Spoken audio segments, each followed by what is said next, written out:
আমার দেখা রাজনীতির ৫০ বছর আবুল মনসুর আহমদ। অধ্যায় ২৫। কত অজানারে। ১। লাল ফিতার দৌরাত্ম্য। মন্ত্রিত্ব গ্রহণ করিয়া প্রথম সুযোগেই শিল্পকে প্রাদেশিক সরকারের হাতে হস্তান্তর করিয়া এবং লাইসেন্সিংয়ের ব্যাপারে উভয় প্রদেশের জন্য স্বাধীন ও স্বতন্ত্র কন্ট্রোলার অফিস স্থাপন করিয়া দিয়াছিলাম বটে, কিন্তু অল্প দিনেই বুঝিলাম ওতেই আমার কর্তব্য শেষ হয় নাই।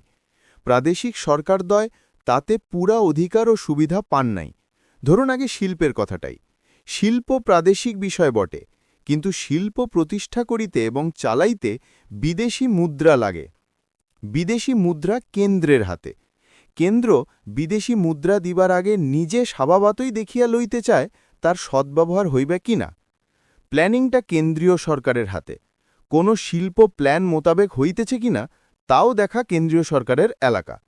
এই সব কারণে প্রাদেশিক সরকারের সব শিল্পায়ন প্রচেষ্টাই কেন্দ্রের দ্বারা অনুমোদিত হইতে হয়। এই অনুমোদন পাইতে অনেক সময় লাগে। প্রাদেশিক সরকারের বিরুদ্ধে, বিশেষত পূর্ব পাকিস্তান সরকারের বিরুদ্ধে এই অভিযোগ করা হয় যে তারা অ্যালটেড টাকা খরচ করিতে পারেন না বলিয়া বছর শেষে টাকা ফেরত যায়। কথাটা সত্য। সত্যি পূর্ব পাকিস্তান সরকার অনেক সময় তাদের ভাগের টাকা খরচ করিতে পারেন নাই বলিয়া টাকা ফেরত গিয়াছে। বলা হয় এতে দুইটা কথা প্রমাণিত হইতেছে। এক, পূর্ব পাকিস্তানের অ্যাবজর্বিং ক্যাপাসিটি অর্থাৎ হজম করিবার ক্ষমতা নাই। দুই, প্রাদেশিক সরকারের পক্ষে শিল্পায়নের মতো বড় কাজ চালানো সম্ভব না। সুতরাং যারা অধিকতর অটোনমির দাবি করে তারা ভ্রান্ত। ব্যাপারটা সত্যি আমাকে চিন্তায় ফেলিল। আমি লাহোর প্রস্তাবের দুই পাকিস্তানে বিশ্বাসী। আসলে পূর্ব ও পশ্চিম পাকিস্তান দুইটা পৃথক দেশ, দুইটা পৃথক জাতি। তাদের অর্থনীতি সম্পূর্ণ আলাদা। ফলে দুইটা স্বাধীন সার্বভৌম রাষ্ট্র হইলেই ঠিক হইত, কিন্তু তা হয় নাই। পাকিস্তান এক রাষ্ট্র হইয়াছে। সেই জন্য এক পাকিস্তান কায়েম রাখিয়া উভয় অঞ্চলকে সমানভাবে উন্নত করার পন্থা হিসাবেই আমি ২১ দফার ১৯ দফা রচনা করিয়াছিলাম। সকল শ্রেণীর পূর্ব পাকিস্তানবাসী, বিশেষত যুক্ত ফ্রন্ট এবং আওয়ামী লীগ লাহোর প্রস্তাব নির্ধারিত পূর্ণ আঞ্চলিক স্বায়ত্তশাসনে বিশ্বাসী। এই হিসাবে ১৯৫৬ সালের শাসন ঘোরতর ত্রুটিপূর্ণ। তবু এই শাসন অনুসারে কাজ করিতে রাজি হইয়াছি এবং মন্ত্রিত্ব গ্রহণ করিয়াছি। আশা এই যে শাসনতান্ত্রিক পন্থার দ্বারাই আমরা এই শাসনতন্ত্রকে সংশোধন করিয়া পূর্ব আঞ্চলিক স্বায়ত্তশাসন প্রবর্তন করিতে পারি। আমরা বিপ্লব করিয়া সে পরিবর্তন আনিতে চাই না। তা করিলে পরিণামে পাকিস্তানের অনিষ্ট হইতে পারে। সেজন্য আমরা সারা প্রাণ দিয়া সাধারণ নির্বাচন করিতে চাই। বস্তুত একটিমাত্র উদ্দেশ্যেই আমাদের নেতা শহীদ সাহেব মাইনরিটি দলের নেতা হইয়াও মন্ত্রিসভা গঠনের দায়িত্ব নিয়েছিলেন। তার দৃঢ় বিশ্বাস ছিল সাধারণ নির্বাচন হইলেই তিনি মেজরিটি লাভ করিবেন এবং মেজরিটি দলের নেতা হিসাবে জাতি গঠনমূলক কাজে হাত দিতে পারিবেন। নেতার সহিত আমিও সম্পূর্ণ একমত ছিলাম। আমিও আগামী নির্বাচনে মেজরিটি লাভ করিয়া শাসনতন্ত্র সংশোধনের আশা করিতেছিলাম। কিন্তু ইতিমধ্যে শাসনতন্ত্রের আওতার মধ্যে থাকিয়া যত বেশি প্রাদেশিক সরকারের ক্ষমতা বাড়ানো যায় তার চেষ্টা করিতে লাগিলাম। এই সত্য স্বীকার করিতে আমার লজ্জা নাই যে প্রধানত পূর্ব পাকিস্তানের অধিকার বাড়াইবার চেষ্টাতেই আমি সব করিয়াছি, কিন্তু ওই সঙ্গে পশ্চিম পাকিস্তান সরকারের অধিকার বাড়াইতেও ত্রুটি করি নাই। প্রাদেশিক সরকারের এলাকা বাড়াইবার উদ্দেশ্যে যা কিছু করিয়াছি সে সবেই স্বভাবতই পূর্ব পাকিস্তানের সাথে সাথে পশ্চিম পাকিস্তানেরও অধিকার বাড়িয়াছে। এমনকি বিশেষ বিশেষ ক্ষেত্রে পাকিস্তান সরকার পিআইডিসি এবং এস&ডি প্রভৃতি কেন্দ্রীয় সংস্থার সাথে পশ্চিম পাকিস্তান সরকারের বিরোধ বাঁধিলে আমি প্রায়শ পশ্চিম পাকিস্তানকে সমর্থন করিয়াছি এবং পশ্চিম পাকিস্তান সরকারের পক্ষে রায় দিয়াছিলাম। এ কাজ শাসনতন্ত্রের বিধানকে যথাসম্ভব টানিয়া মোচড়াইয়া প্রাদেশিক সরকারের পক্ষে নিতে কসুর করি নাই। ২. কেন্দ্রীয় অনুমোদনের নামে। কেন্দ্রীয় সরকারি অনুমোদনের নামে প্রাদেশিক সরকারগুলি প্রজেক্টগুলি নিষ্ঠুরভাবে অবহেলিত অবস্থায় কেন্দ্রীয় বিভিন্ন দপ্তরের পায়রার খোপে পড়িয়া থাকে। এই কারণে প্রাদেশিক সরকারদ্বয়, বিশেষত পূর্ব পাক সরকার, তাদের ভাগের বরাদ্দ টাকা সময়মতো খরচ করিতে পারেন না। এটা বুঝিতে আমার সময় লেগেছিল। প্রাদেশিক সরকার কোনো বরাদ্দ টাকা খরচ করিতে পারেন না তার সন্ধান করিতে গিয়ে আমি দেখিয়া তাজ্জব হইলাম যে পূর্ব পাকিস্তানের কোনো প্রজেক্ট ৩-৪ বছর ধরিয়া কেন্দ্রীয় সরকারের দপ্তরে পৌঁছেছে। কারণ বাহির করিতে গিয়ে যা দেখিলাম তাতে আরও বিস্মিত ও লজ্জিত হইলাম। প্রাদেশিক সরকারের একটি বিভাগের একটি প্রজেক্ট কেন্দ্রীয় সরকারের অনুমোদনের জন্য প্রথম ওই প্রজেক্টের সব কাগজপত্র কেন্দ্রীয় সরকারের করেসপন্ডিং দপ্তরে অর্থাৎ শিল্প হইলে শিল্প দপ্তরে, শিক্ষা হইলে শিক্ষা দপ্তরে পাঠাইতে হয়। কেন্দ্রীয় দপ্তর উহা সংশোধন অনুমোদন করিলে পর উহা প্রাদেশিক সরকারে ফেরত যাইবে। প্রাদেশিক সরকার যদি সংশোধন না মানেন তবে লেখালেখি শুরু হইবে। যদি সংশোধন মানিয়া লন তবে ক্রমে ক্রমে একসাথে নয়, শিল্প, বাণিজ্য, প্ল্যানিং, ইকোনমিক অ্যাফেয়ার্স এবং ফিনান্স দপ্তরে পাঠাইতে হইবে। এক দপ্তরে অনুমোদন পাইয়া অপর দপ্তরে যাইতে হইবে। এক দপ্তরে বাধা পাইলে সংশোধন করিতে চাইলে তো কথাই নাই। তাতে যে roading বুডিং, 1 step forward 2 step back শুরু হইতে থাকে, তাতে বছরকে বছর চলিয়ে যাইতে পারে। আর বাধা যদি কেউ নাও দেন, সংশোধন যদি কেউ না করেন, তথাপি একটি প্রাদেশিক প্রজেক্টকে 7টি সিংহদর্জ পার হইয়া মণিকোঠায় ঢুকিয়া কেন্দ্রীয় অনুমোদনের রাজকন্যার সাক্ষাৎ পাইতে 1 বছর কাটিয়া যায়। ইতিমধ্যে বরাদ্দ টাকা ফিরিয়া যায়। সুতরাং দোষ কেন্দ্রীয় সরকারের, প্রাদেশিক সরকারের কোনো দোষ নাই। তবু দীর্ঘদিন ধরিয়া প্রাদেশিক সরকার, বিশেষত পূর্ব পাকিস্তান সরকার এবং মন্ত্রীরা চুপ করিয়া এই মিথ্যা তহমত বরদাস্ত করিয়া আসিতেছেন। আমি এই অবস্থার প্রতিকারে উদ্যোগী হইলাম। প্রধানমন্ত্রী সমর্থন পাইয়া প্রসিডিয়ার সংক্রান্ত নিয়ম বদলাইলাম। নিজের সভাপতিত্বে ক্যাবিনেটে এসব পাশ করাইলাম। আশ্চর্য এই যে পশ্চিম পাকিস্তানের মন্ত্রীরাও এর প্রতিবাদ করিলেন না, বরঞ্চ উৎসাহের সহিত সমর্থন করিলেন। পরিবর্তিত ও সংশোধিত নিয়মে এই ব্যবস্থা করা হইল যে প্রাদেশিক সরকার তার প্রজেক্টের 7-8 কপি একই সময় সংশ্লিষ্ট সকল কেন্দ্রীয় দপ্তরে 1-1 কপি পাঠাইয়ে দিবেন। 6 সপ্তাহের মধ্যে অনুমোদন বা সংশোধন আসিলে অনুমোদিত বলিয়া ধরিয়া নইবেন এবং কার্যে অগ্রসর হইবেন। আরও নিয়ম করা হইল যে পূর্ব পাকিস্তানের টাকা কোনো অবস্থাতেই ল্যাপস বা বাতিল হইবে না, কারণ পূর্ব বাংলায় 6 মাসের বেশি বর্ষার দরুন নির্মাণ কার্য বন্ধ থাকে। প্রাকৃতিক কারণে কাজ বন্ধ থাকার দরুন টাকা খরচ না করিতে পারা গেলে তার জন্য কর্তৃপক্ষকে দোষ দেয়া যুক্তিসঙ্গত নহে। পূর্ব বাংলার ঋতুর সাথে সম্পর্ক রাখিয়া পাকিস্তানের আর্থিক বছর এপ্রিলের বদলে জুলাই হইতে শুরু করার প্রস্তাব পূর্ব পাকিস্তানের আতাউর রহমান মন্ত্রিসভাই কেন্দ্রীয় সরকারের কাছে করিয়াছিল। আমাদের আমলে সব গোছাইয়া এটা করিতে উঠিতে পারি নাই। ফিরোজ খাঁ মন্ত্রিসভার আমলে তা করা হইয়াছিল। বর্তমান সরকারও তা বজায় রাখিয়াছেন। নিয়মকানুন বদলান ছাড়া শিল্প বাণিজ্য দপ্তরে কতকগুলি বিশেষ সংস্কার প্রবর্তন করিতে হইয়াছিল। তার মধ্যে এই কয়েকটির নাম বিশেষভাবে উল্লেখযোগ্য: 1. সৌদাগরি জাহাজ, 2. আর্ট সিল্ক ইন শিল্প, 3. Double licensing, 4. বোগাস লাইসেন্সিং এবং 5. ফিল্ম লাইসেন্সিং ও নিউ কামার। এছাড়া আমার অধীনস্থ 2টি দপ্তরেই যথাসাধ্য চাকুরিগত প্যারিটি প্রবর্তনের চেষ্টা করিয়াছিলাম। চাকুরির ব্যাপারে 2-1টি চমৎপ্রদ ঘটনার উল্লেখ পরে করিব, আগে সংস্কারের চেষ্টার প্রতিক্রিয়ার কথাটাই বলিয়া নেই। 3. সওদাগরি জাহাজ। সওদাগরি জাহাজের কথাটাই সকলের আগে বলি। সওদাগরি জাহাজের দিকে আমার নজর পড়ে পূর্ব পাকিস্তানের সুবিধা অসুবিধার কথা বিচার করিতে গিয়ে। পূর্ব পাকিস্তান তার প্রয়োজনীয় চালু, সিমেন্ট, সরিষার তেল, লবণ, সুতা, কাপড় ইত্যাদি ইত্যাদি নিত্য প্রয়োজনীয় দ্রব্য পশ্চিম পাকিস্তান হইতে আমদানি করিয়া থাকে। জাহাজ ছাড়া এসব আমদানির আর কোনো যানবাহন নাই। কাজেই এইসব আমদানির ব্যাপারে পূর্ব পাকিস্তান সরকার ও ব্যবসায়ীদের একমাত্র জাহাজের দিকেই চাহিয়া থাকতে হয়। পশ্চিম পাকিস্তানে এইসব জিনিসের দামের থেকে পূর্ব পাকিস্তানের দাম অনেক বেশি। এর একমাত্র কারণ জাহাজের মালিকরা গলাকাটা চড়া রেটে ভাড়া আদায় করিয়া থাকেন। স্বয়ং ব্যবসায়ীরাই প্রতিযোগিতা করিয়া বেশি ভাড়া দিয়া থাকেন। জাহাজে জায়গার অভাব কেন? অফিসারদের লইয়া পরামর্শ করিতে বসিলাম। তারা সবাই আমার চেয়ে অভিজ্ঞ লোক। তারা খাতাপত্রের হিসাব দেখাইয়া বলিলেন, উপকূল বাণিজ্যের জন্য আমাদের মোট 39টা জাহাজ আছে। অত জাহাজ থাকতে জায়গার অভাব কেন? সেই প্রশ্নের উত্তরে তারা যা বলিলেন তাতে বুঝা গেল আসলে কাজের জাহাজ অত নাই। তদারক করিয়া দেখা গেল মাত্র 19টা জাহাজ চালু আছে। বাকি 20টাই মেরামতে আছে। মেরামতের দিন তারিখ হিসাব করিয়া দেখা গেল বহু বছর ধরিয়া ওদের মেরামত চলিতেছে। অভিজ্ঞ অফিসারেরা তাদের বহু অভিজ্ঞতার নজির দিয়ে আমাকে বুঝাইয়া দিলেন, জাহাজের মালিকদের চালাকি ধরা খুব কঠিন। আসল ব্যাপার এই যে তারা বরাবর একই জাহাজ বিকল ও আন্ডার রিপেয়ার দেখায় না, একটার পর আরেকটা দেখায়। এই সমস্ত সওদাগরি জাহাজের মালিক মাত্র 3-4 জন, কাজেই খুব প্রভাবশালী। ইচ্ছা করিলে তারা গোটা কোস্টাল ট্রাফিক অচল করিয়া 2 পাকিস্তানের যোগাযোগ বন্ধ করিয়া দিতে পারেন। পরামর্শ সবার ফল বিশেষ কিছু হইল না। জাহাজ ভাড়ার রেট এবং পরিণামে পূর্ব পাকিস্তানের কনজিউমারদের দুর্দশা আগের মতোই চলিল।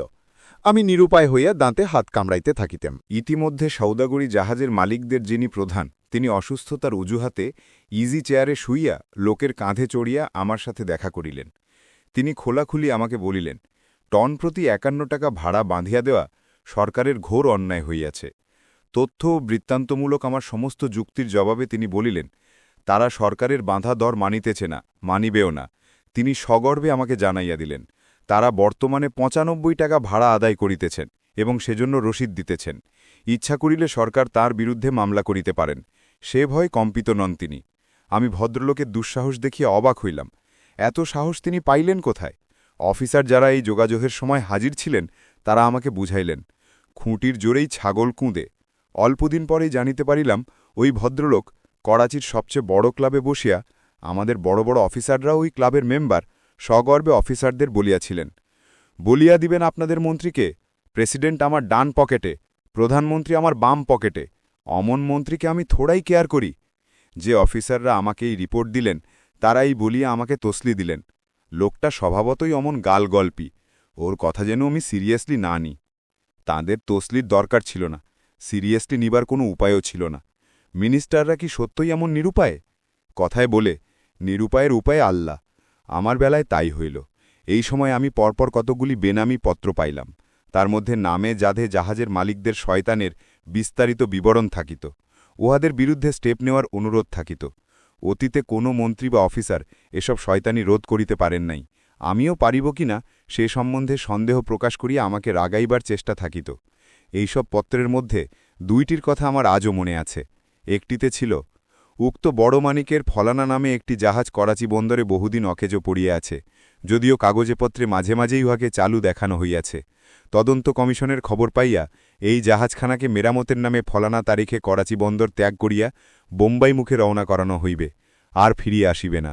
পথে সমুদ্রে আত্মহত্যা স্কাটেল করিয়া জাহাজ ডুবির রিপোর্ট দিবে এবং সরকার ও ইন্স্যুরেন্স কোম্পানির কাছে বিপুল ক্ষতিপূরণ আদায় করিবে। এটা বন্ধ করা দরকার। খুব গোপনীয়ভাবে কাজ করিতে হইবে। জানাজানি হইলে সব ব্যর্থ হইবে। নির্ধারিত দিনের আগেই ওটাকে সরানো হইবে। ইহাই পত্রের সারমর্ম। পত্রখানি ব্যক্তিগত মার্ক করি আমার নামে দেওয়া হইয়াছিল, কাজেই অফিসারেরা কেউ খোলেন নাই।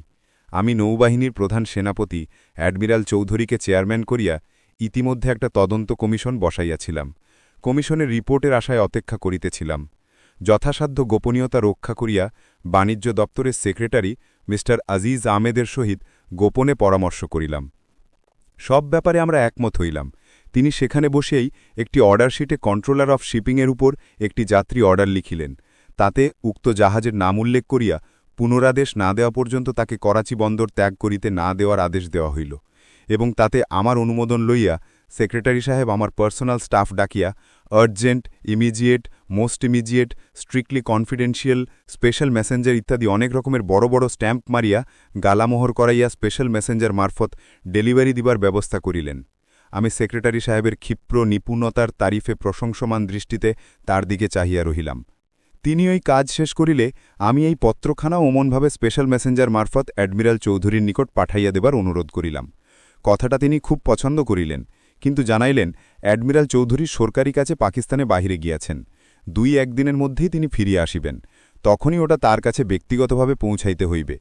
সমস্ত ব্যবস্থার পাকাপোক্তিতে নিশ্চিন্ত হইয়া অন্যান্য কাজের চাপে ব্যাপারটা ভুলিয়াই গিয়াছিলাম। হঠাৎ একদিন আরেকখানা বেনামি পত্র পাইলাম। তাতে লেখা হইয়াছে, হাজার আশস্যে শত সময় হুঁশিয়ার করা সত্ত্বেও আমি ফলানা জাহাজ সম্পর্কে কোনো সতর্কতা অবলম্বন করি নাই। জাহাজখানা উল্লিখিত তারিখে কিংবা তার একদিন আগেই মেরামতের পারমিশন লইয়া করাচি বন্দর ত্যাগ করিয়া বোম্বাই মুখে রওনা করানো হইয়াছে। আমার মতো মন্ত্রীর দ্বারা কোনো কাজ হইবে না, পত্রলেখক আগেই সে সন্দেহ করিয়াছিলেন। তবু লোকমুখে আমার তেজস্বিতার কথা শুনিয়া তিনি ওই পত্র লিখিয়াছিলেন ইত্যাদি। আমি পত্র পড়িয়া স্তম্ভিত হইলাম। সেক্রেটারি মিস্টার আজিজ আহমেদকে ডাকিলাম। তিনিও পত্র পড়িয়া অবাক হইলেন। কন্ট্রোলার অফ শিপিংকে তৎক্ষণাৎ টেলিফোন করিলেন। কন্ট্রোলার ওই ধরনের কোনো নোট বা অর্ডার পান নাই। আজিজ আহমেদ সাহেব কড়া অফিসার বলিয়ে মশহুর। সত্যি তাই, তিনি কয়দিন ধরিয়া সমস্ত বিভাগ তোলপাড় করিলেন। ডিসপ্যাচ বুক, ডেলিভারি রেজিস্টার, পিয়ন বুক সব তন্নতন্ন করিয়া তদারক করিলেন। কোথায় সেই অর্ডার শিটটা গায়েব হইয়াছে তিনিও ধরিতে পারিলেন না। কয়েকদিন পরে খবরের কাগজে পড়িলাম, ওই ফলানা জাহাজ সত্যি সত্যি বোম্বাইয়ের নিকটবর্তী স্থানে ডুবিয়া গিয়াছে। ব্যাপারটা যথারীতি তদন্ত কমিশনের কাছে পাঠানো হইল। আরও কয়েকদিন পরে আরেকটি জাহাজ সম্পর্কে এক বেনামি পত্র আসিল। তাতে লেখা হইয়াছে, ওই বগলোক জাহাজওয়ালা অস্ট্রেলিয়া হইতে একটি জাহাজ ক্রয় করিবার জন্য সরকার হইতে ৩৩ লাখ টাকা বিদেশি মুদ্রা নিয়া সেখানে বড়জোর ৩-৪ লাখ টাকা দামের একটি বড় জাহাজ কিনিয়াছেন। ওয়েলিংটন বন্দর হইতে উক্ত জাহাজ নামক লক্করটি অন্য একটি জাহাজের পিছনে বাঁধিয়া টোড করিয়া টানিয়া আনার ব্যবস্থা হইয়াছে। করাচি বন্দরে ইহা প্রবেশ করার আগে, বিশেষ করিয়া রেজিস্ট্রেশন দেওয়ার আগে যেন আমি এই জাহাজ সম্পর্কে গোপন তদন্ত করাই, ইত্যাদি। মনে হইল এই পত্রের লেখক আগের লেখক নন, কারণ এতে আগের পত্রের কোনো উল্লেখও নাই, আমার যোগ্যতা সম্পর্কে কোনো সন্দেহ প্রকাশ নাই। সেক্রেটারি সাহেবের সহিত গোপন পরামর্শ করিয়া এ সম্পর্কে পাকা ব্যবস্থা করিলাম। অতিরিক্ত সাবধানস্বরূপ আজিজ আহমেদ সাহেব এবার জয়েন্ট সেক্রেটারি মিস্টার ইউসুফ সাহেবকেও এ বিষয়ে সঙ্গে লইলেন। উভয়ে পরামর্শ করিয়াই আটঘাট বাঁধিলেন। মিস্টার ইউসুফ খুব মেথডিক্যাল মানুষ, কাজেই এবার চোর ধরা পড়বেই মনে করিয়া আমি নিশ্চিন্ত হইলাম। আবার আমি কাজের চাপে সব ভুলিয়া গেলাম। কিছুদিন পরে আরেকটা বেনামি পত্র পাইলাম। তাতে দুঃখ করিয়া লেখা হইয়াছে, আগে থেকে সাবধান করা সত্ত্বেও আমরা কিছুই করিলাম না। উক্ত লক্কর জাহাজটি যথাসময়ে করাচিতে পৌঁছিয়া সিওয়ার্ডদের সমুদ্রে চলাচলের উপযোগী সার্টিফিকেট লইয়া রেজিস্ট্রেশন পাইয়া সার্ভিসে কমিশনে নিয়োজিত হইয়া গিয়াছে। এই পত্রখানিও বাণিজ্য সেক্রেটারি ও জয়েন্ট সেক্রেটারিকে দেখাইলাম। আমার মতো তাঁদেরও তালুবুজিদ লাগিয়া গেল। কি ভৌতিক ব্যাপার! অনারেবল মিনিস্টার, দোর্দণ্ড প্রতাপ সেক্রেটারি, কর্তব্যচেতন জয়েন্ট সেক্রেটারি সবার চোখে ধুলো দিয়া কার্যত আমাদের বুড়া আঙুল দেখাইয়া রাষ্ট্র সমাজের শত্রুরা তাদের মতলব হাসিল করিয়া যাইতেছে, অথচ তারা আমাদেরই হাত দিয়া তো তামাক খাইয়া যাইতেছে। আমাদেরই দপ্তরের কোন স্থলে আমাদের আদেশ আটকাইয়া বা বাতিল হইয়া যাইতেছে। মনে পড়িল প্রধানমন্ত্রী সুহরাবর্দীর একদিনের হুঙ্কারের। প্রধানমন্ত্রী হওয়ার পরপরই তিনি একটি আদেশ দিয়াছিলেন। 5 মাস পরে তিনি জানিতে পারিলেন তার আদেশ তখনও কার্যকরী হয় নাই। সংশ্লিষ্ট দপ্তরের সেক্রেটারি সহ কতিপয় সেক্রেটারির সামনে তিনি হুঙ্কার দিয়া বলিয়াছিলেন, আমি জানিতে চাই আমি প্রধানমন্ত্রী না আর কেউ। এরপর তার সে আদেশ কার্যকরী হইয়াছিল। বাণিজ্য সেক্রেটারিদ্বয় ওই ব্যাপার জানা ছিল। আমি তাদের সে কথা স্মরণ করাইয়া বলিলাম, আমাদেরও সেই দশা নয় কি? তারা উভয়ে এই অবস্থার প্রতিকারে দৃঢ় প্রতিজ্ঞা জানাইলেন। যথাসময়ে অ্যাডমিরাল চৌধুরী কমিশনের রিপোর্ট পাইলাম। ওই রিপোর্ট বুঝাইতে তিনি আমার সাথে দেখাও করিলেন। আমরা বিস্তারিত আলোচনা করিলাম। উভয়ে সম্পূর্ণ একমত হইলাম। বেনামি পত্রগুলির সব অভিযোগই সত্য। এছাড়াও আরও বহু কেলেঙ্কারি আছে। তিনি সুপারিশ করিলেন, একমাত্র প্রতিকার ন্যাশনাল শিপিং কর্পোরেশন গঠন করিয়া কোস্টাল শিপিং পুরাপুরিভাবে কর্পোরেশনের হাতে তুলে দেওয়া। অ্যাডমিরালের সুপারিশ আমার খুবই পছন্দ হইল। 2 অংশের মধ্যে নিয়মিত মাল বহন ছাড়া গরিব জনসাধারণের যাতায়াত সহজ ও সস্তা করিয়া 2 পাকিস্তানের মধ্যে অধিকতর যোগাযোগ স্থাপনের ব্যবস্থা হইবে। উভয় পাকিস্তানের মধ্যে একাত্মবোধ সৃষ্টি করিয়া পাকিস্তানি জাতি গড়িতে হইলে জনগণের মিলামেশার ব্যবস্থা অত্যাবশ্যক। রাজধানীর সাথে পূর্ব পাকিস্তানি জনগণের সস্তা যোগাযোগ শুধুমাত্র জাহাজপথেই সম্ভব। পিআইয়ের যোগাযোগটা বড়লোক ও মধ্যবিত্তদের মধ্যেই সীমাবদ্ধ। কাজেই অ্যাডমিরাল চৌধুরী সুপারিশে আমি অত্যন্ত উৎসাহিত হইলাম। 4. উপকূল বাণিজ্য জাতীয়করণ। আমি সেক্রেটারি মিস্টার আজিজ আহমেদ ও জয়েন্ট সেক্রেটারি মিস্টার ইউসুফের সহিত পরামর্শ করিয়া ন্যাশনাল শিপিং কর্পোরেশন গঠন স্থির করিলাম। উপকূল বাণিজ্য সম্পর্কে খুঁটিনাটি জানিবার জন্য মিস্টার ইউসুফকে বোম্বাই পাঠানো হইল। কিছুদিন আগে থেকেই ভারত সরকার এই উদ্দেশ্যে ইস্টার্ন শিপিং কর্পোরেশন নামে বোম্বাই একটি কর্পোরেশন চালাইয়া আসিতেছিলেন। তিনি বোম্বাই হইতে ফিরিয়া ন্যাশনাল শিপিং কর্পোরেশন বিলের খাটামো খাড়া করিলেন। আমার অনুমোদনক্রমে বিলের মুসাবিদা রচনার জন্য আইন দপ্তরে উহা পাঠানো হইল। জাহাজের মালিকরা প্রেসিডেন্ট মির্জা ও প্রধানমন্ত্রী শহীদ সাহেবের কাছে হত্যা দিয়ে পড়িলেন। মালিকদের প্ররোচনায় খবরের কাগজে হইচই পড়িয়া গেল। বাণিজ্যমন্ত্রী আবুল মনসুর দেশে কামিনুয়া মানিতেছেন, ব্যক্তিগত হস্তক্ষেপ করিতেছেন ইত্যাদি। প্রধানমন্ত্রী আমাকে জাহাজের মালিকদেরকে আমার দপ্তরে ডাকিয়া বুঝাইতে উপদেশ দিলেন। আমি তদনুসারে জাহাজের মালিকদের সভা ডাকিলাম। তাদের বুঝাইলাম কর্পোরেশন তাদেরকে শেয়ার দেওয়া হইবে, তাদের জাহাজগুলো কর্পোরেশনের কাছে উচিত মূল্যে বেচিতে চাইলে কর্পোরেশন খরিদ করিয়া নিবে, এমনকি কর্পোরেশনের ডিরেক্টর বোর্ডে তাদের প্রতিনিধিও নেওয়া হইবে। সব কথা বুঝাইলাম। এতে কমিউনিজমের কিছু নাই তাও বলিলাম। প্রথমে প্রধানমন্ত্রী লিয়াকত আলী সাহেব পিআইএ স্থাপন করিতে গেলে তৎকালীন ওরিয়েন্টেয়ার ও মেঘনাম নামক কোম্পানির মালিকরা যে হইচই করিয়াছিলেন তার দৃষ্টান্ত দিলাম। কর্পোরেশনের শুধু উপকূল বাণিজ্য সীমাবদ্ধ থাকিবে, বৈদেশিক বাণিজ্যে মালিকরা নিজ নিজ ব্যবসা অবাধে চালাইয়া যাইতে পারিবেন, এইসব কথাও বলিলাম। কিছুতেই কিছু হইল না। মালিকরা খবরের কাগজে আন্দোলন করিয়াই চলিলেন। অনেকগুলি কাগজ সম্পাদকীয় লিখিয়া আমার কাজের নিন্দা করিতে লাগিলেন।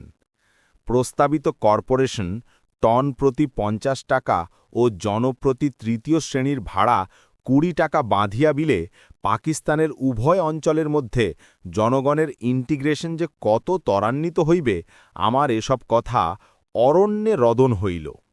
অনেকে মনে করেন সুহরাওয়ার্দী মন্ত্রিসভার পতনের অন্যতম প্রধান কারণ আমার এই প্রস্তাব। অসম্ভব নয়। প্রেসিডেন্টের সহিত জাহাজের মালিকদের যোগাযোগ পুরাদমে চলিল। প্রেসিডেন্ট আমাকে ধমকাইলেন, প্রধানমন্ত্রী আমাকে আস্তে চলো নীতি গ্রহণের উপদেশ দিলেন। আমি আস্তে চলিলাম। বাণিজ্য সেক্রেটারি মিস্টার আজিজ আহম্মদ কড়া লোক। তিনি নিজের জিদ ছাড়িলেন, অন্য পথ ধরিলেন। দুইবার একই ব্যক্তির হাতে মার খাইয়া তিনি অন্যদিকে এর প্রতিকারের উপায় বাহির করিলেন। একই ব্যক্তি মানে একই মালিক। যে দুইটি জাহাজের ঘটনা উপরে বলা হইল, উভয়টির মালিক একই ব্যক্তি। অ্যাডমিরাল চৌধুরী কমিশনের রিপোর্টে এই ব্যক্তির বিরুদ্ধে অনেক কুকীর্তির কথা বলা হইয়াছে। ওই রিপোর্ট ভিত্তি করিয়া সেক্রেটারি নৌ আইন অনুসারে 4টে ফৌজদারি মোকদ্দমা দায়ের করার প্রস্তাব করিলেন। আমি তার সাথে একমত হইলাম। তিনি সব মোকদ্দমার পূর্ণাঙ্গ নথিপত্র তৈয়ার করিয়া পাবলিক প্রসিকিউটরের অনুকূল মন্তব্যসহ আমার দস্তখতের জন্য পেশ করিলেন। বলিলেন, শিগগির দস্তখত দিবেন, দেরি হইলে উপর হইতে চাপ আসিবে। সত্যই উপর হইতে চাপ আসিল। আমি দেওয়ানি উকিল, খুঁটিনাটি না দেখিয়া কাগজে সই করি না। সেক্রেটারি সাহেবের হুঁশিয়ারি ও তাগিদ সত্ত্বেও সই করিবার জন্য মাত্র একটা দিন সময় নিলাম। সেক্রেটারি সাহেবকে বিদায় করার 2-1 ঘণ্টার মধ্যেই প্রেসিডেন্টের ফোন পাইলাম। মামলার আয়োজনের কথা তার কানে গিয়েছে। আপাতত ওইসব বন্ধ রাখিতে এবং তার সাথে কথা না বলিয়া মামলা দায়ের না করিতে তিনি আমাকে অনুরোধ করিলেন। প্রেসিডেন্টের ফোন রাখিয়াই প্রধানমন্ত্রীকে ফোন করিলাম। তিনি বলিলেন, প্রেসিডেন্ট স্বয়ং যখন অনুরোধ করিয়াছেন তখন শুধু তার খাতিরে 2-1 দিন বিলম্ব করা তোমার উচিত। আমি অতঃপর প্রধানমন্ত্রীর সহিত দেখা করিলাম, সেক্রেটারির সহিত পরামর্শ করিলাম। সেটা ছিল বোধহয় বৃহস্পতিবার। সোমবার পর্যন্ত স্থগিত রাখিতে সেক্রেটারি সাহেব রাজি হইলেন। আমি ওই মর্মে অর্ডার শিটে অর্ডার লিখিয়া সমস্ত কাগজপত্র সেক্রেটারিকে দিয়া দিলাম। তিনি সোমবারের মধ্যে নথিপত্র পাবলিক প্রসিকিউটর মিস্টার রেমো, বর্তমানে পশ্চিম পাকিস্তান হাইকোর্টের জজ সাহেবের কাছে পাঠাইবার ব্যবস্থা করিলেন। আমি প্রধানমন্ত্রীকে এবং প্রেসিডেন্টকে জানাইলাম ও তাদের আদেশ আমি রক্ষা করিয়াছি এবং সমস্ত নথিপত্র পাবলিক প্রসিকিউটরের কাছে পাঠিয়ে দিয়াছি। যথাসময়ে 4-4টা মামলা দায়ের হইয়া গেল। বড়লোক আসামি বিলাত হইতে ব্যারিস্টার আনিলেন। সমানে সমানে লড়াইয়ের জন্য সরকার পক্ষ হইতেও বিলাতি ব্যারিস্টার আনার কথা উঠিল। পাবলিক প্রসিকিউটর মিস্টার রেমো বলিলেন তিনি যথেষ্ট। আমি তার সাথে একমত হইলাম। মামলা এত পরিষ্কার যে বিলাতি ব্যারিস্টারের দরকার নাই। তাই হইল, একটা মামলায় সরকারের জিত হইল, বাকি 3টা মামলা বিচারাধীন থাকাকালেই সুহরাওয়ার্দী মন্ত্রিসভার পতন ঘটিল। পরে শুনিলাম ওই সব মামলা প্রত্যাহার করা হইয়াছে। 5. ডবল ও বোগাস লাইসেন্সিং। বাণিজ্য দফতরের ডবল লাইসেন্সিং ও বোগাস লাইসেন্সিংয়ের দিকে আমার নজর পড়িল। বোগাস লাইসেন্সিংটা দুর্নীতি, কিন্তু ডবল লাইসেন্সিং দুর্নীতি নয়। সরকারি পৃষ্ঠপোষকতায় নিয়ম মোতাবেকই এই প্রথা চালু ছিল। লাইসেন্সিং 2 প্রকারের, একটা কমার্শিয়াল, অপরটা ইন্ডাস্ট্রিয়াল। এছাড়া এক প্রকার লাইসেন্সিং আছে, সেটা কমার্শিয়ালও নয়, ইন্ডাস্ট্রিয়ালও নয়। সরকারি, আধা সরকারি, স্বায়ত্তশাসিত প্রতিষ্ঠান ও মেডিকেল কলেজ, হাসপাতাল, কলেজ, ইউনিভার্সিটিকে এবং কোনো বিশেষ অবস্থায় ব্যক্তিকে নিজ নিজ প্রয়োজনে ব্যবহারের জন্য বিদেশ হইতে যন্ত্রপাতি আমদানির জন্য লাইসেন্স দেওয়া হয়। কিন্তু আমার এখানকার বক্তব্য তাদের সম্বন্ধে নয়। শুধু প্রথমোক্ত কমার্শিয়াল ও ইন্ডাস্ট্রিয়াল লাইসেন্সিং এখানকার আলোচ্য।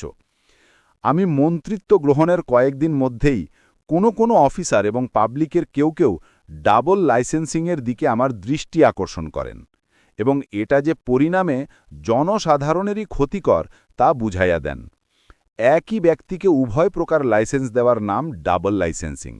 কমার্শিয়াল লাইসেন্সওয়ালারা বিক্রির উদ্দেশ্যে বিদেশ হইতে মাল আমদানি করেন, আর ইন্ডাস্ট্রিয়াল লাইসেন্সওয়ালারা নিজ নিজ শিল্পের যন্ত্রপাতি ও কাঁচা মাল আমদানির জন্য লাইসেন্স পান। সুতরাং কমার্শিয়াল লাইসেন্স সওদাগর ব্যবসায়ীদের জন্য, আর ইন্ডাস্ট্রিয়াল লাইসেন্স শিল্পপতিদের জন্য। শিল্পপতিদের কমার্শিয়াল লাইসেন্স দিলেই এটা হয় ডবল লাইসেন্সিং। ধরুন ঔষধ তৈয়ারের একটি কারখানাকে যন্ত্রপাতি ও কাঁচামাল আমদানির ইন্ডাস্ট্রিয়াল লাইসেন্স দিলেন। তার ওপরেও তৈয়ারি ঔষধ আমদানির কমার্শিয়াল লাইসেন্স তাঁকেই দেওয়া হলো। এতে জনসাধারণ কিভাবে ক্ষতি হলো তার বিচার করা যাও। দেশি কারখানার তৈরি ঔষধ আমদানি করা বিদেশি ঔষধ একই মালিক বিক্রেতার হাতে পড়িল।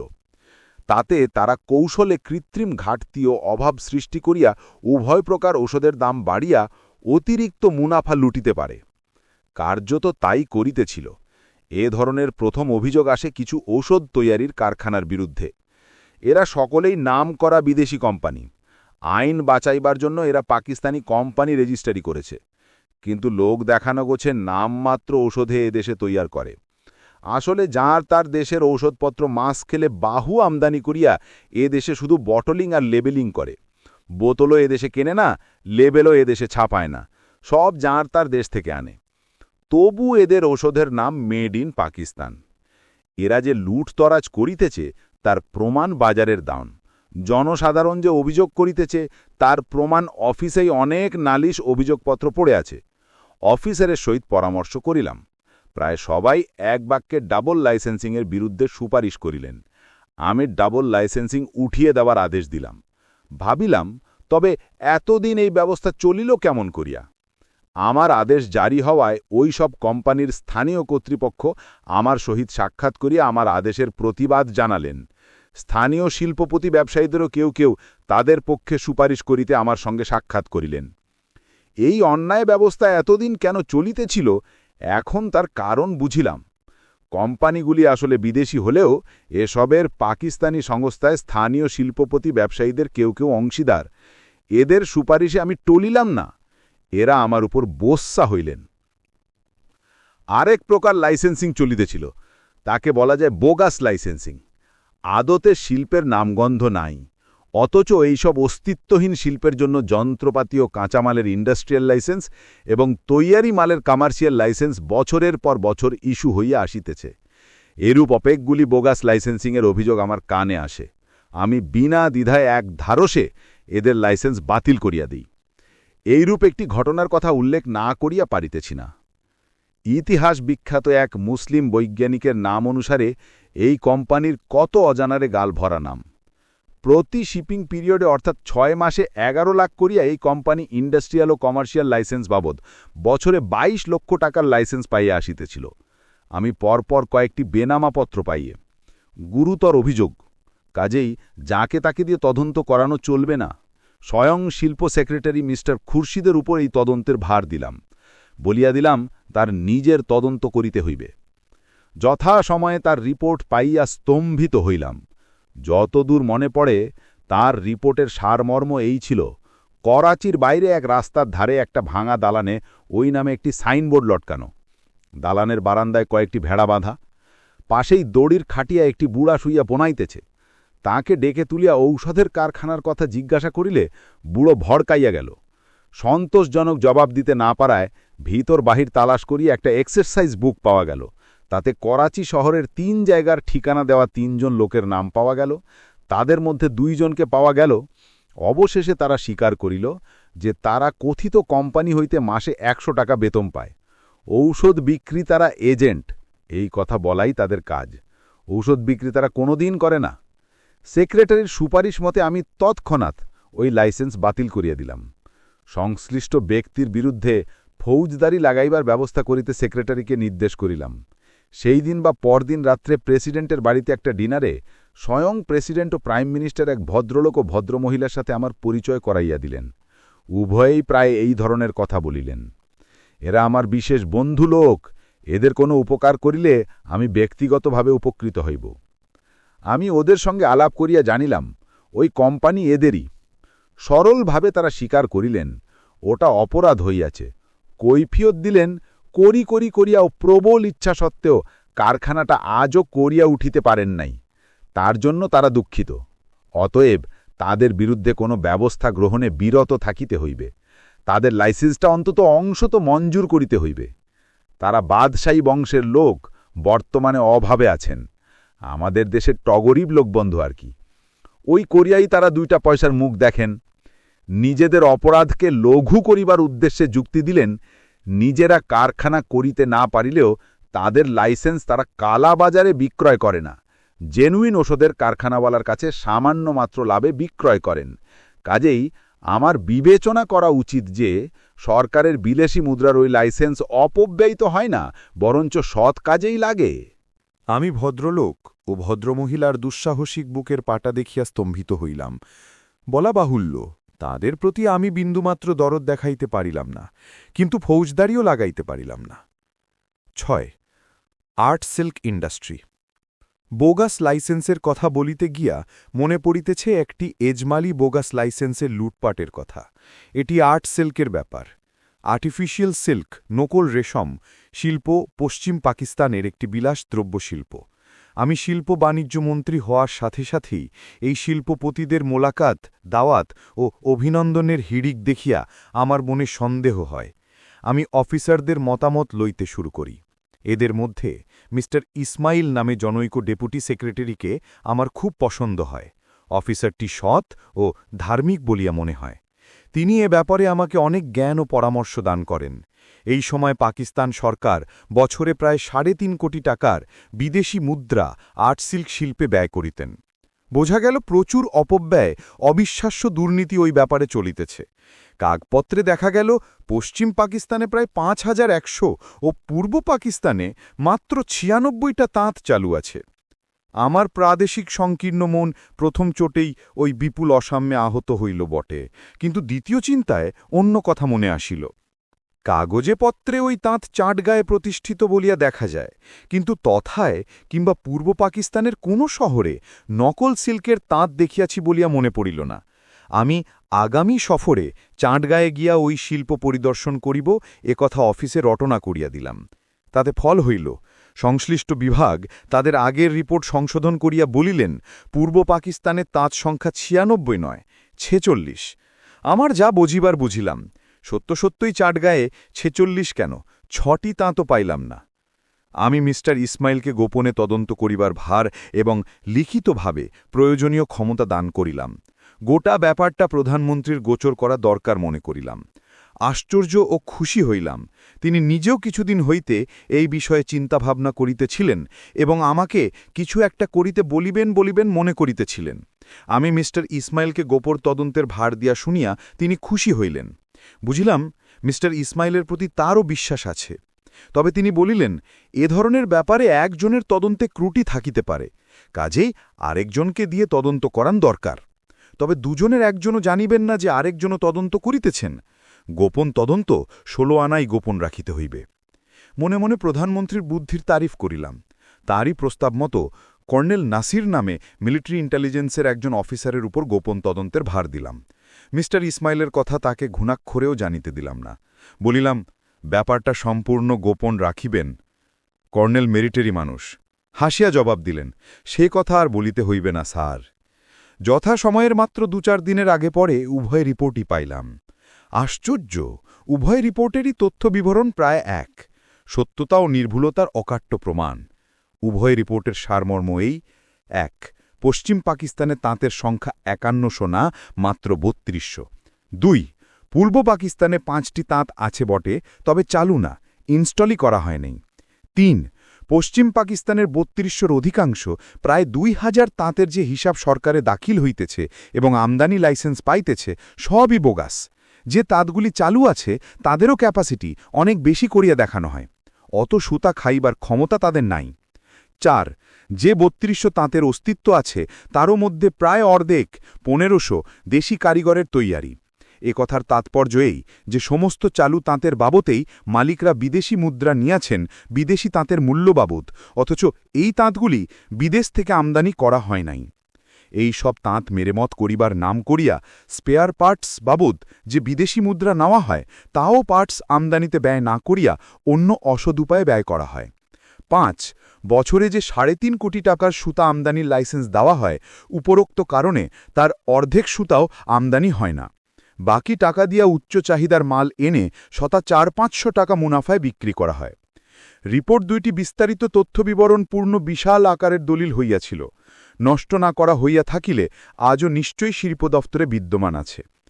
এই রিপোর্ট দুইটি বিচার বিবেচনা করিয়া প্রধানমন্ত্রীর অনুমোদন ক্রমে আমি চলতি শিপিং পিরিয়ডের 6 মাসের সব আমদানি লাইসেন্স এক হুকুমে বাতিল করিয়া দিলাম। করাচি আর সারা পশ্চিম পাকিস্তানে প্রতিবাদের ঝড় উঠিল। খবরের কাগজওয়ালারাও আমার উপর আগুন হইয়া গেলেন। পশ্চিমা অনেক মন্ত্রী ও মেম্বার ও অফিসারদেরও কেউ কেউ আমাকে বলিলেন, আমি সৎ অসৎ সবাইকে একসঙ্গে শাস্তি দিয়াছি, ফলে আর্ট সিল্ক শিল্প একদম মারা পড়িবে।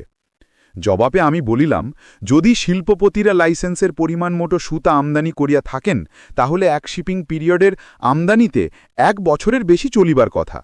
কাজেই এই 6 মাসে শিল্প বন্ধ হবে না। সহকর্মী ও অফিসাররা নানা যুক্তি দিলেন। হঠাৎ বিনা নোটিশে বন্ধ করা উচিত হয় নাই, আগে নোটিশ দিলে 1 বছরের খোরাক জমা রাখিত, জেনুইন মিল কতকগুলি আছে যাদের কাজে ও হিসাবে কোনো ত্রুটি নাই, অন্তত এইসব মিলের লাইসেন্স দেওয়া উচিত, ইত্যাদি। কারো উপর অবিচার ও পক্ষপাতিত্ব না করিয়া কি করা যায়, অফিসারদের সঙ্গে সে বিষয়ে পরামর্শ করিতেছিলাম। এমন সময় খবরের কাগজে এক রিপোর্ট বাহির হইল।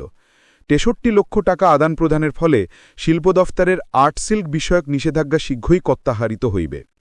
এই সময়ে ন্যাশনাল অ্যাসেম্বলির বৈঠক চলিতেছিল। বন্ধু ফরিদ আহমদ হাউজের ফ্লোরে প্রশ্ন করিলেন, এ বিষয়ে শিল্পমন্ত্রীর কি বলিবার আছে?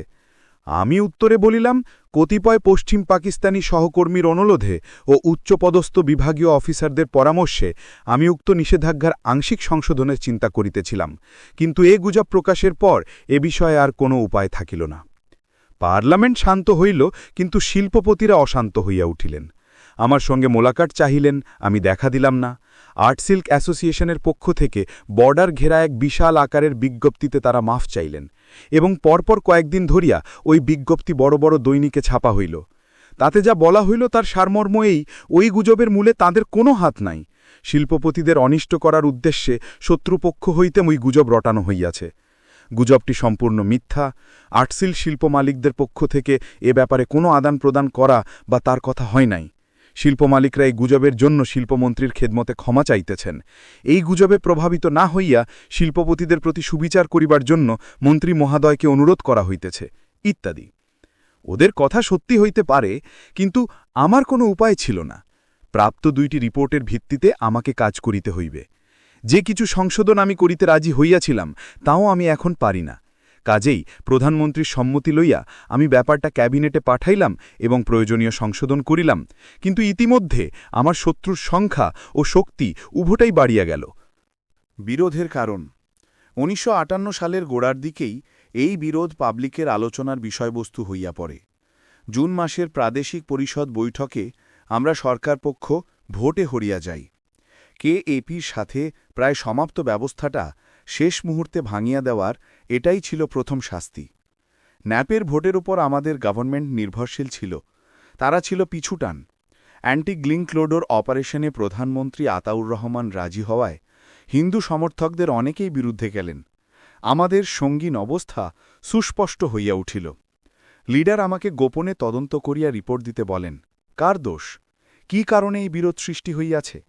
লিডারের তখন পুরা সন্দেহ হইয়া গিয়াছে যে মুজিবুর রহমান নিজে প্রধানমন্ত্রী হইবার জন্য আতাউর রহমানের অযোগ্যতা ও অজনপ্রিয়তা প্রমাণের চেষ্টা করিতেছেন। এর মধ্যে তদন্ত করিবার কি আছে? লিডার নিজেই 2 জনকে পৃথক পৃথকভাবে জেরা জবানবন্দি করিলেই তো হয়। আমি তাই বলিলাম। লিডার জবাব দিলেন, তিনিও ও ধরনের সবই করিয়াছেন, এখন আমি কি করিতে পারি তাই দেখিতে চান। আমি সাধ্যমতো চেষ্টা ও তদন্ত করিলাম। তদন্তের বিষয় ছিল উভয় বন্ধুর সাথে প্রাণ খুলিয়া দেশের পূর্ব বাংলার ভবিষ্যৎ নির্মাণে আওয়ামী লীগের ভূমিকা এবং সেই পটভূমিকায় তাঁদের উভয়ের কর্তব্য। উভয়ে খুব জোরের সঙ্গে যে সব কথা বলিলেন তার সারমর্ম গিয়া দানা বাঁধিল 2টি পৃথক শাসন নীতিতে। আতাউর রহমান প্রধানমন্ত্রী, তাঁর দায়িত্ব শৃঙ্খলাবদ্ধ দক্ষ অ্যাডমিনিস্ট্রেশন। জেলা মহকুমা শাসকবৃন্দ হইতে আরম্ভ করিয়া সেক্রেটারিয়েট পর্যন্ত সকল অফিসার, রাজনৈতিক পার্টি বাজি মেম্বারদের প্রভাব ও কর্মীদের চাপমুক্ত অবস্থায় নিজেদের বিবেক বুদ্ধিমতো কাজ করুন। প্রধানমন্ত্রীর ইচ্ছা এই। দলীয় কর্মী ও মেম্বারদের হস্তক্ষেপ তিনি পছন্দ করিতেন না। পার্মানেন্ট অফিসিয়ালরা সর্বদাই রাজনীতিক প্রভাবমুক্ত থাকিবেন, অন্যথায় পার্লামেন্টারি শাসন ব্যবস্থা চলতে পারে না, এই মত তিনি দৃঢ়ভাবে পোষণ করিতেন। পক্ষান্তরে মুজিবুর রহমান প্রতিষ্ঠানের সেক্রেটারি। এ বিষয়ে তার মত সুস্পষ্ট। প্রতিষ্ঠানকে জনপ্রিয় ও শক্তিশালী করা তার দায়িত্ব। নির্বাচনী ওয়াদা পূরণ করা এবং দলীয় সরকারকে দিয়া সেসব ওয়াদা পূরণ করান প্রতিষ্ঠানের নেতা হিসেবে তার কর্তব্য। ১৯৫৪ সালের নির্বাচনে দেখা গিয়াছে মুষ্টিমেয় অফিসার ছাড়া সকলেই মুসলিম লীগ মনোভাবাপন্ন। আওয়ামী লীগ সংগঠনের উপর আগে তারা শুধু জুলুমি করেন নাই, আওয়ামী লীগের মন্ত্রিসভায় আসাটাও তারা পছন্দ করেন নাই। তাই নানাভাবে আওয়ামী লীগ মন্ত্রিসভাকে ডিসক্রেডিট করাই এদের সংঘবদ্ধ ইচ্ছা। এদের দিয়ে আওয়ামী লীগ সরকারের নীতি ও কর্মপন্থা সফল করাইতে হইলে ইহাদের উপর আওয়ামী লীগ কর্মীদের সজাগ দৃষ্টি রাখা দরকার। এই উদ্দেশ্যে জেলা ও মহকুমা অফিসারদের উপর আঞ্চলিক আওয়ামী লীগের যথেষ্ট প্রভাব থাকা আবশ্যক। প্রতিষ্ঠানের সেক্রেটারি প্রতিষ্ঠানের কর্মীদের এইরূপ শক্তিশালী করিতে চাইতেছেন। পার্টির প্রধানমন্ত্রী তাতে বাধা গিতেছেন। সেক্রেটারির নজরে জেলা আওয়ামী লীগ বড়, প্রধানমন্ত্রীর কাছে জেলা ম্যাজিস্ট্রেট বড়। এটা আসলে শাসনতান্ত্রিক প্রশ্ন নয়, শাসনতান্ত্রিকও বটে। পার্টি বড় না মন্ত্রিসভা বড়? প্রশ্নটা কিন্তু আকারে ও এলাকায় আরও বড়। পার্টি বড় না আইনসভা বড়? আইনত নিশ্চয়ই আইনসভা বড়, কারণ আইনসভার সার্বভৌমত্বের সভারেন্টি অব দ্য লেজিসলেচারের ওপরই গণতন্ত্রের বুনিয়াদ। কিন্তু ন্যায়ত পার্টি বড়। পার্টিতে আগে সিদ্ধান্ত হইবে, আইনসভা সেই সিদ্ধান্তের অনুমোদনের রবার স্ট্যাম্প মারিবে মাত্র। কারণ অপোজিশন দলের মেম্বাররাই শুধু সরকারি বিলের বিরুদ্ধে যাইতে পারেন, পজিশন দলের মেম্বাররা পারেন না। পার্টি গভর্নমেন্ট চালাইতে পার্টি ডিসিপ্লিন দরকার। পার্টি পজিশনে আসে নির্বাচনে মেজরিটি করিতে পারিলে। নির্বাচনে জয়ী হইতে গেলে নির্বাচনী ওয়াদা বা ম্যানিফেস্টো দেওয়া দরকার। সে ম্যানিফেস্টো কার্যকরী করা পার্টির নৈতিক ও রাজনৈতিক দায়িত্ব।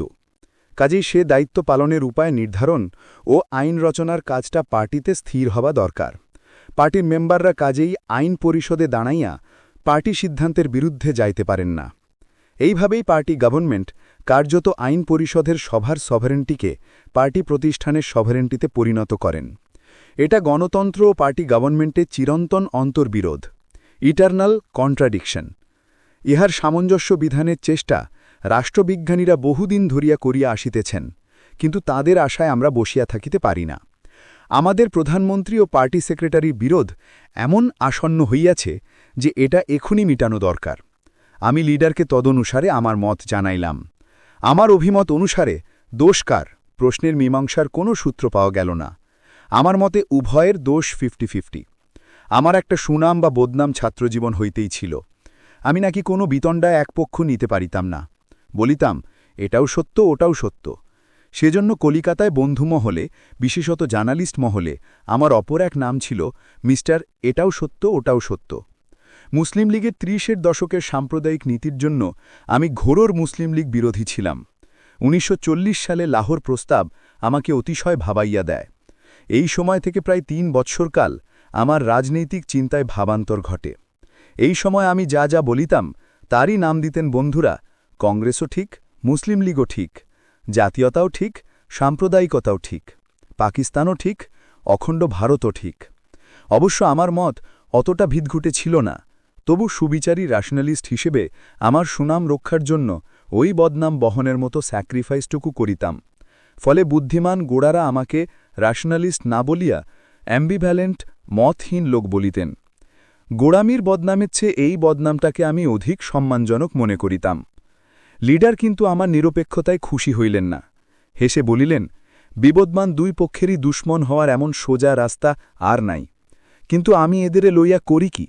আমি সহজ উত্তর দিলাম, নির্বাচন পর্যন্ত স্টেটাস কুয়ো, যেমন আছে তেমনই বজায় থাক। লিডারের দুশ্চিন্তা দূর হইল না।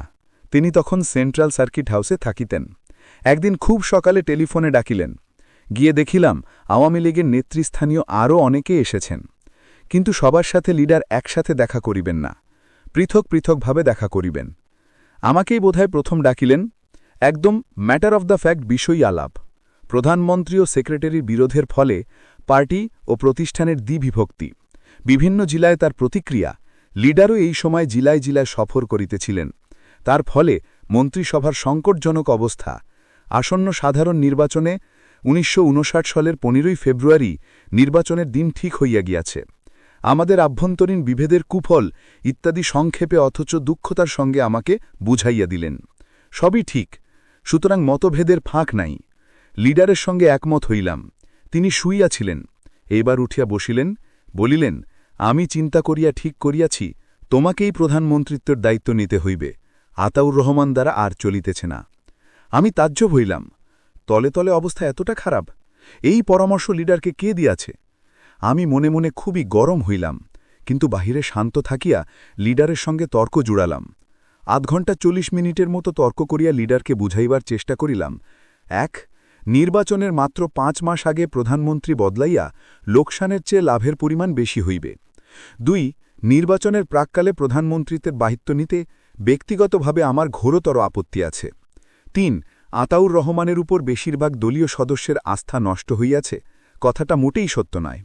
প্রথম দফার পক্ষে যুক্তি দিলাম, আতাউর রহমান বিরোধী এই অভিযান দলাদলির ফল।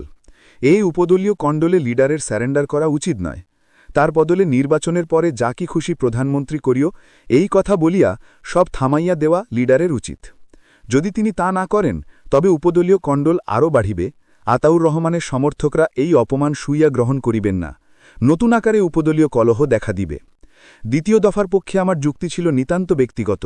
সাধারণ নির্বাচনের মাত্র ৫ মাস আগে প্রধানমন্ত্রিত্ব আমার কাঁধে ফেলিলে আমার রাজনীতিক মৃত্যু ঘটিবে। আতাউর রহমান তার প্রধানমন্ত্রিত্বে যত ভালো কাজ করিয়াছেন, তার প্রশংসাটুকু থাকিবে তারই। আর তিনি যদি কোনো খারাপ কাজ করিয়া থাকেন, তাহলে তার নিন্দাটুকু সবই আসিবে আমার ঘাড়ে। কাজেই যিনি এই সময় আমার ওপর প্রধানমন্ত্রিত্বের দায়িত্ব চাপাইতে চান, তাকে আমার পরম হিতৈষী বলা চলে না। তৃতীয় দফায় আমার যুক্তি ছিল এই যে আওয়ামী লীগ দলীয় মেম্বারদের প্রায় সকলে আতাউর রহমানের সমর্থক। এটা আমার ব্যক্তিগত অভিজ্ঞতাজাত ধারণা। সুতরাং তার প্রতি অধিকাংশ মেম্বারের আস্থা নাই, একথা সত্য নয়। লিডার কি অন্যরূপ ধারণা যারা দিয়াছেন, তারা ভুল খবর দিয়াছেন। অবশেষে ক্ষুধায় ক্লান্ত, পিয়াসে শুকনা মুখ ও স্ত্রীর রাগে মেজাজ খারাপ করিয়া ৩টার পরে যখন বাসায় ফিরিতাম, তখন দেখিতাম গেট হইতে সিঁড়ি পর্যন্ত মোলাকাতির ভিড়। দারোয়ান, ড্রাইভার, বডিগার্ড, প্রাইভেট সেক্রেটারি সকলের তাগাদায় অনুরোধ সত্ত্বেও তারা পথ ছাড়িতেন না। কাজেই গেটেই গাড়ি হইতে নামিয়া হাঁটিয়া ঘর পর্যন্ত পৌঁছিতে আমার খুব কম করিয়াও হইলেও ৮ ঘণ্টা লাগিত। আমি খিদায় মরা গেলাম, রোগী মানুষ, ঔষধ খাইতে হইবে ইত্যাদি কত আবেদন নিবেদন করিতাম হাতজোড় করিয়া। বডিগার্ড আর গেটকিপাররা পুলিশের লোক। তাহারা বাধ্য হইয়া প্রথম প্রথম পুলিশি মেজাজ ও কায়দা দেখাইতে চাহিত। আমি ধমক দিয়া বারণ করিতাম, কারণ আমি মোলকাতিদেরই চাকর। কিন্তু আমার মনিবরা আমার স্বাস্থ্য ও সুবিধার কথা চিন্তা করিয়া আমাকে ছাড়িয়া দিতেন না। তাদের পক্ষেও যুক্তি ছিল। বহু দূর হইতে তাহারা আসিয়াছেন, করাচিতে অত করিয়া আর থাকিতে পারেন না। তুলনায় তাহাদের অসুবিধা কত? আমার তো মাত্র একদিনই খাওয়ার সামান্য বিলম্ব হইবে। এইটুকু অসুবিধা কি আমি তাহার জন্যে মানিয়া নিব না? সকলেরই ওই এক কথা। সকলেই মনে করেন তার অসুবিধাটাই বড়। সকলেই মনে করেন তারটা শুনিলেই আমার কর্তব্য শেষ হইবে। সমবেত লোকদের সকলকে ৫ মিনিট করিয়া শুনিলেও আমাকে ওইখানেই রাত ১০টা পর্যন্ত ঠাই দাঁড়াইয়া থাকিতে হইবে, এ কথা যেন কারো মনে পড়ে না। প্রত্যেক দিনের এই দর্শনার্থীদের ধারণা, শুধু ওই একটা দিনই আমি ৩টার সময় অভুক্ত, ক্লান্ত ও পিপাসার্ত হইয়া বাড়ি ফিরিতেছি। কাজেই একটা দিন না খাইয়া থাকিলেই বা কি? তাহারা নিজেরা কতদিন অমন সারাদিন অনাহারে থাকিয়া রাত্রে খানা খাইয়াছেন। আমি মন্ত্রী হইয়াছি বলিয়াই কি তাহা পারিব না? তাহাদের দিক হইতে ওই অভিযোগ ঠিক। কারণ তাহারা সকলে জানিতেন না, বা জানিলেও বুঝিতেন না যে ওই একদিন নয়, দিনের পর দিন, মাসের পর মাস এই গরিব বেচারা মন্ত্রীর ওপর দিয়া অমনি ধরনের মোলাকাতির ঝড় তুফান চলিতেছে। কাজেই দেওয়ানি কার্যবিধি আইন চালাইয়া নিজেকে বাঁচাইলাম। কয়েকদিন সময় লাগিল। অফিসে ও বাড়ির সাইনবোর্ডে, খবরের কাগজে প্রেস নোট এবং ব্যক্তিগত পত্রের জবাবে এই নববিধান প্রচারিত হইতে কয়েকদিন কাটিয়া গেল। আল্লাহর মর্জিতে তারপর সব পরিষ্কার। বাড়ির বৈঠকখানা, ওয়েটিং রুম, বারান্দা এবং অফিসের ওয়েটিং রুম একেবারে সাফ, শূন্য ময়দান খাঁ খাঁ করিতেছে। নিজের বুদ্ধির তারিফ করিলাম নিজেই। অফিসাররাও বাহ বাহ করিতে লাগিলেন। দর্শনাভিলাষীরা গাল দিতে লাগিলেন। সভা সমিতি ও পথে ঘাটে প্রতিবাদ করিতে লাগিলেন। আমি নীরবে, নিরাপদে ও নির্বিঘ্নে অফিসের কাজে ও পলিসি নির্ধারণে প্রচুর সময় পাইলাম ও তার সদ্ব্যবহার করিলাম। শিল্প বাণিজ্যের যুক্ত চেম্বার। শিল্প বাণিজ্য দপ্তরের সংস্কার প্রবর্তন ছাড়াও আমি স্বয়ং শিল্পপতি ও ব্যবসায়ীদের মধ্যে ঐক্য স্থাপনের চেষ্টাও করিয়াছিলাম।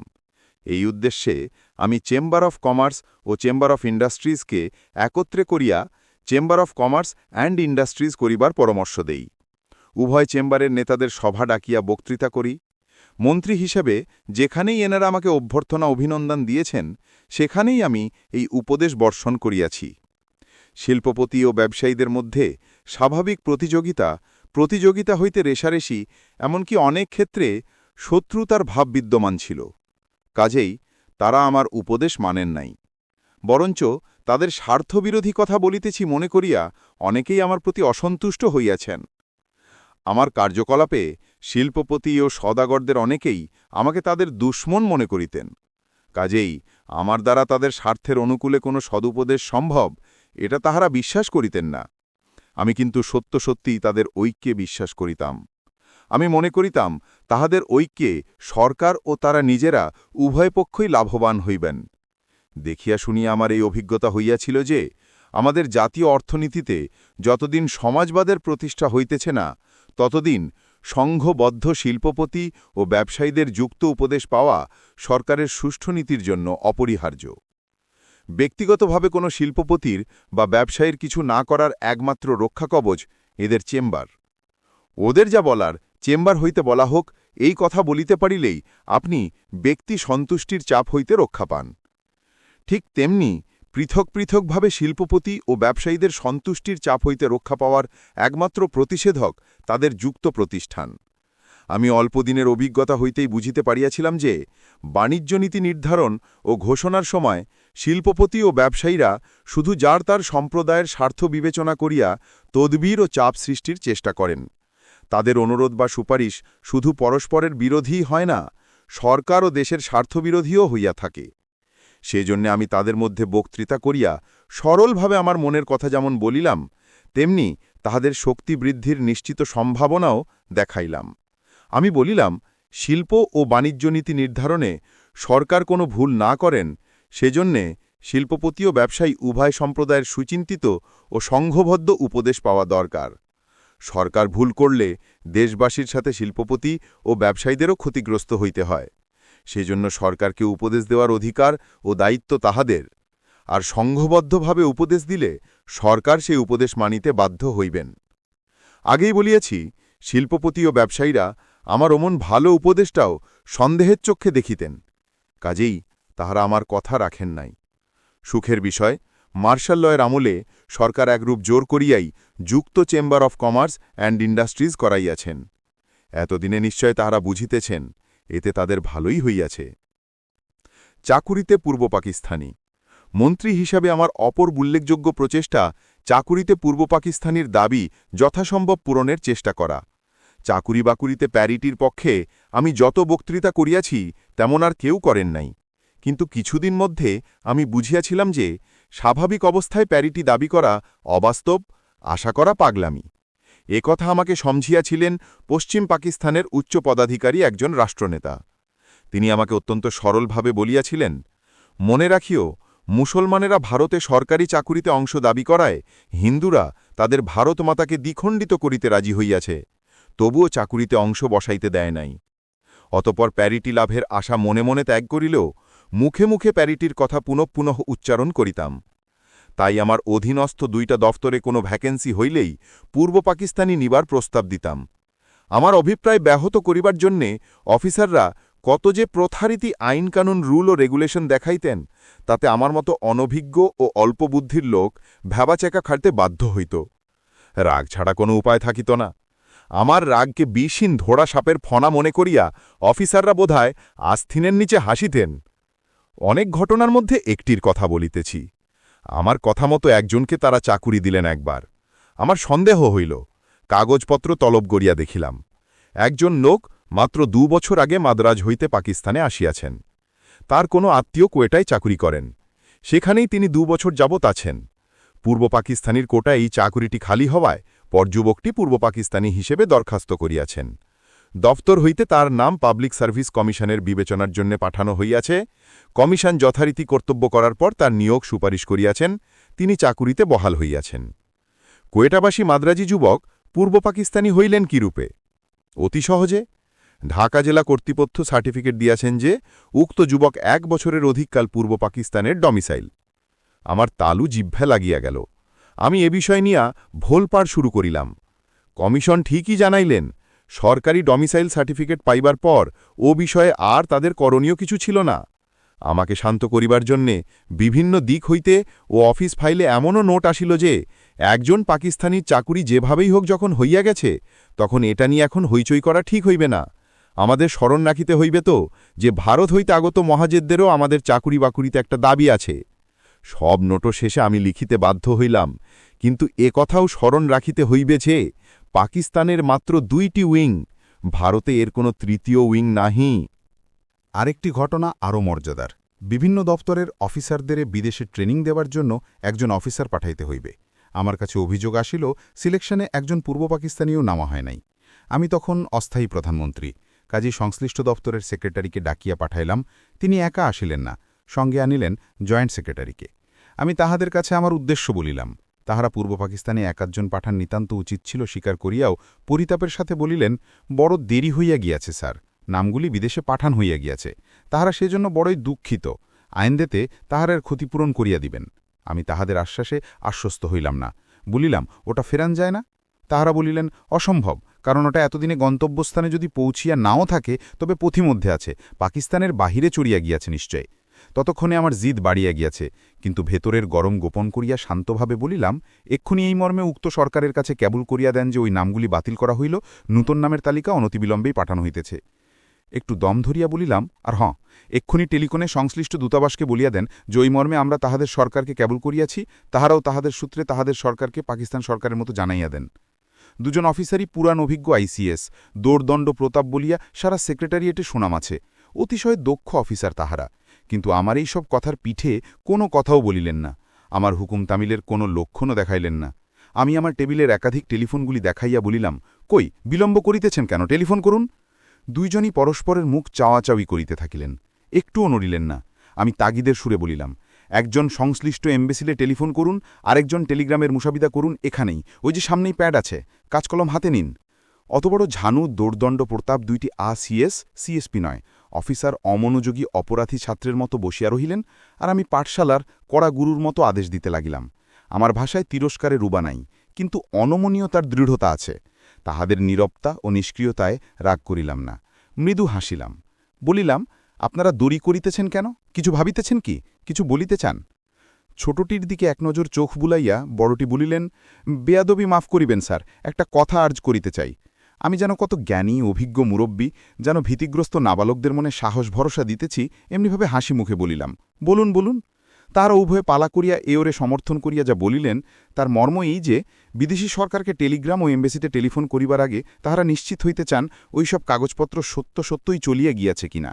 কারণ যদিয়া বেশ কিছুদিন আগে সহিসাবুত করিয়া লিখাটা ও সঙ্গীয় আবশ্যকীয় কাগজপত্র তাহাদের দফতর হইতে চলিয়া গিয়াছে, কিন্তু সত্যই করাচির বাইরে চলিয়া গিয়াছে কিনা তাহারা তা বলিতে পারেন না।